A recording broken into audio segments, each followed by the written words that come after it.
Hey folks, Professor K here, and today we're going to learn about responsive CSS and media queries. So what is responsive CSS? It's basically CSS that reacts to different screen sizes. Or different situations, that's another way we can think about it. So I'm going to demo this today using media queries. And let's take a look at what we've got here.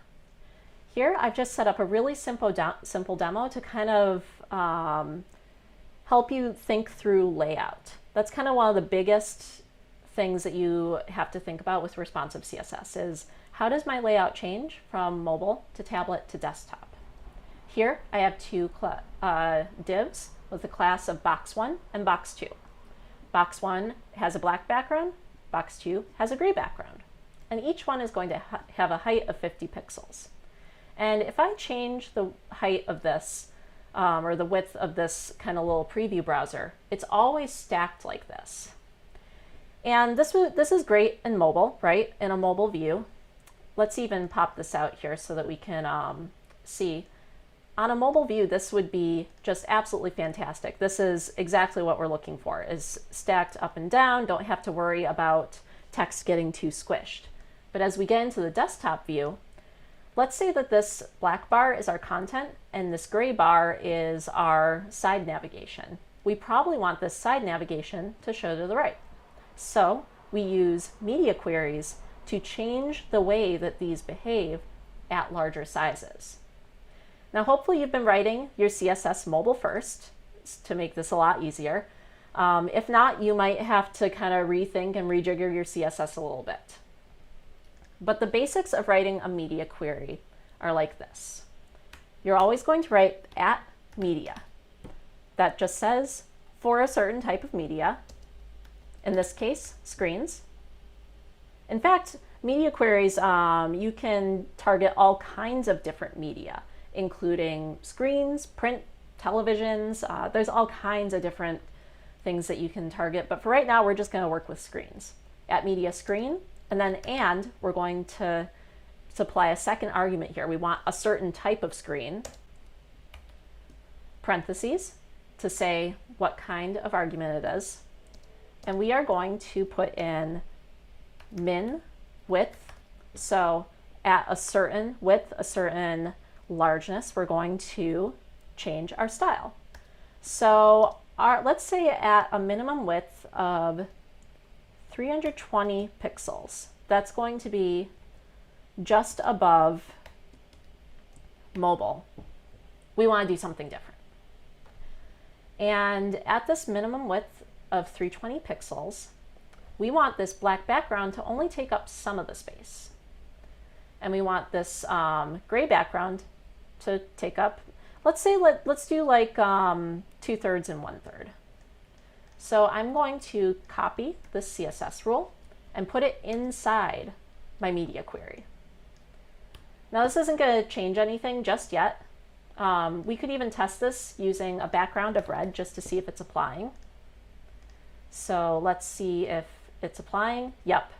So here's 320, and then as we increase, it becomes red. So now we know this is applying, and we can think about, okay, how do I want to adjust this for my layout? So beginning at a small phone size, I want my box to have a width of 66%, 2/3. So let's take a look at what that looks like. Expand, and the width changes. Cool. Now to go along with this, we're going to need that same media query rule on box 2. And we're just going to copy and paste here. And for box 2, we want the width to be 33%. So let's see what that looks like. Ah, there we go, making progress. So from here, getting these to show up next to each other is a matter of choosing what kind of layout we want to use. The simplest one is floats. We can say all of our boxes should float left. So maybe we can write a little rule for that. Now, one thing that I like to do is I like to write my media queries in line. And that means putting the media queries next to the thing, the original style that they affect. So here, float left. Let's see what, at this minimum width of 320 pixels, if we increase, there we go. Now they're floating next to each other. Perfect. We could take a number of different approaches to layout, but here, let's just stick with the floats here. So let's refresh this on popcode.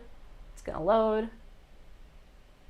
Actually, we'll pop this out and pop in a new tab. And now we can see that this is behaving just as we expect. Now maybe 320 pixels is too small. If I, right now I have this zoomed in pretty far, so it's easier for you to see the code. But if I set my browser back to 0, that's Command 0 for the view, and I go down here, this is actually going to be really hard to read text if we had text in there. So I'm going to just get this back up here, and I want to change when this happens. I want to make this larger.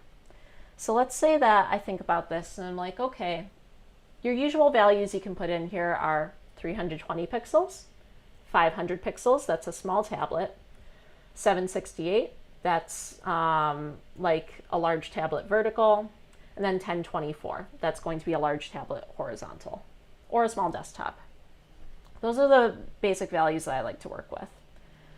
So I might say, okay, I really don't want this to happen until like a small tablet, or like a large tablet vertical.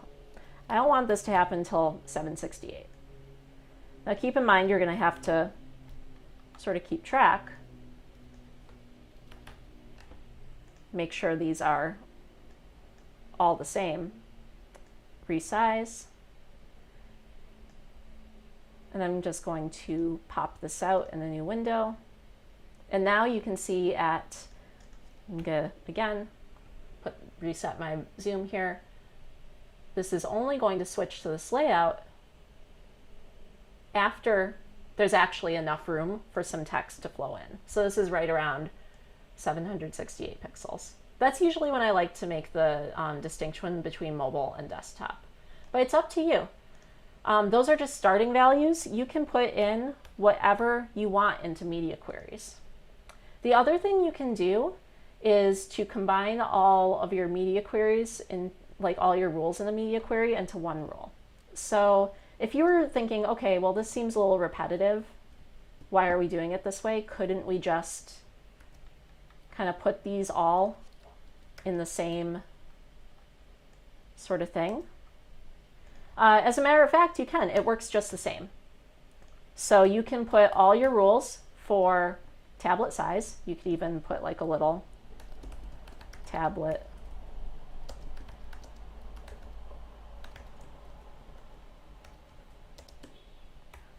rules here. That would work exactly the same. So let's pop this out and see. See, works exactly the same, just like it did before. It doesn't matter to CSS which way you do it. However, one thing that's not so great about this approach is that it can be hard to keep track of what each component in your CSS is doing.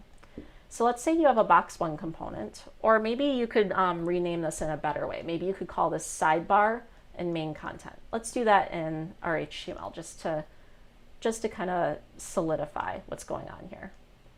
Let's do main content and then sidebar. And back in our CSS,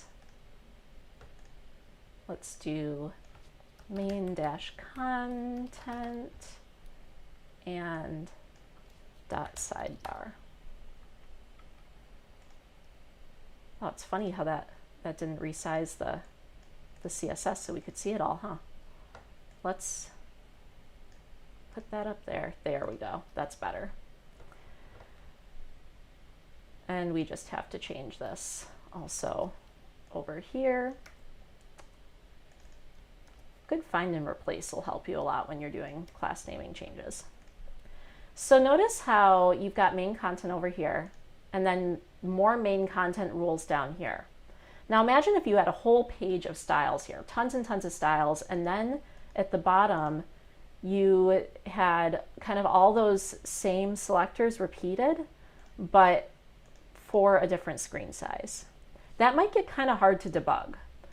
So one thing that can help is, instead of having a tablet rules like this and having them all kind of grouped in one media query, it can help to have these media queries inline so that your CSS looks a little bit more like, let's put this here.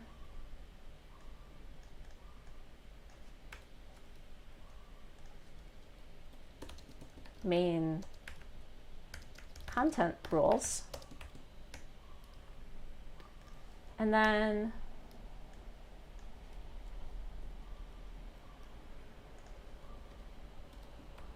sidebar rules.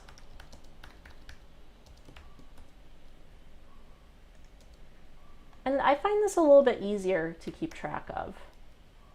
So if you have to debug something later on, because a component can be used across multiple pages, like you probably have this main content area across multiple pages in your site.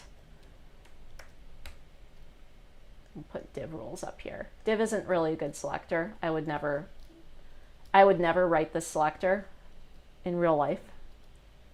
Don't do that. Don't do a selector like this, because divs can be used like all over the place. This is a really bad selector to write. But see how now we can, if we know something's going wrong with the main content, we can kind of see all the places that it might be going wrong. And let's say that even we want on a small desktop size, we want this to be more like a 50-50 ratio. So let's do here and 1024 pixels, 50% here. Just pop this out to see what happens. That's 50-50, 2/3, 1/3, and stacked. So media queries can overwrite each other. They follow the same sort of cascade as in CSS. So you're going to be looking to put your mobile styles first. That's where mobile first CSS comes from. Then your next breakpoint up. Breakpoints are where you change your CSS rules. So I'm going to break my CSS breakpoint at 768. And then my next breakpoint is going to be 1024. And again, we're going mobile first, and we are just overriding. So what's great about mobile first styles is it usually, mobile first styles have all the basic styles for your CSS. It has all your basic typography, your color, etc. And you end up not repeating yourself a lot. And this is why you want to write your CSS this way. So for this class, make sure that you write all of your CSS mobile first. It's very important for performance reasons and also for keeping things nice and tidy. Although it's not required, I would also recommend keeping your media queries in line, just because it's a lot easier to debug. And in fact, if you use a preprocessor down the line, such as Sass, that lets you write these inside of the CSS rule, things get even easier than that, and it's just a really good habit to get into. We're not going to cover Sass in this class, which is such a bummer because it's my favorite thing in the world, but maybe we'll get to it towards the end. But for right now, I would recommend keeping these media queries right next to the CSS where they belong with. It'll be so much easier for you to debug later. So that's the basics of writing a media query, where it applies to, and then how to target different widths. There is also max width. So you can say that a style shouldn't apply beyond a certain point. So we could change these all to max width and it would apply differently. Give that a try at some point. Media queries can cover all kinds of different situations, but those are the main ones that you'll use them for, min width and max width. So let's say that you wanted to limit a color of your div let's say we want the color of the main content, the background, to only be red. Let's write the background red first rule first. And let's say we only want max width, we only want this rule to apply until we're at, let's say, 500 pixels. If we open this up in a new browser, just resize down, see how we have the red, and then as we grow, it stops. So instead of saying background black, right, that was actually our mobile first rule, and then we said only until 500 pixels make the background red. So that's an option too. I don't use that one as often, but it can be really handy if you've got like just like one style that you don't want to keep overriding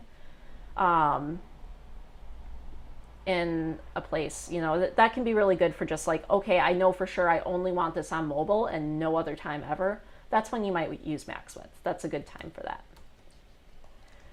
One other thing you'll notice is that you don't need to override, you don't need to include this background rule in the main content rules later in this media screen. It kind of naturally cascades down. So don't like rewrite all your rules in your media queries. You don't need to. Just let it go down the page naturally, just like CSS does. So with that, I hope that helps you understand how media queries work and get started with writing them for your own projects. I'm going to follow up with an actual demo of how to do this in the Your Favorite Recipe project. I'll see you in just a moment.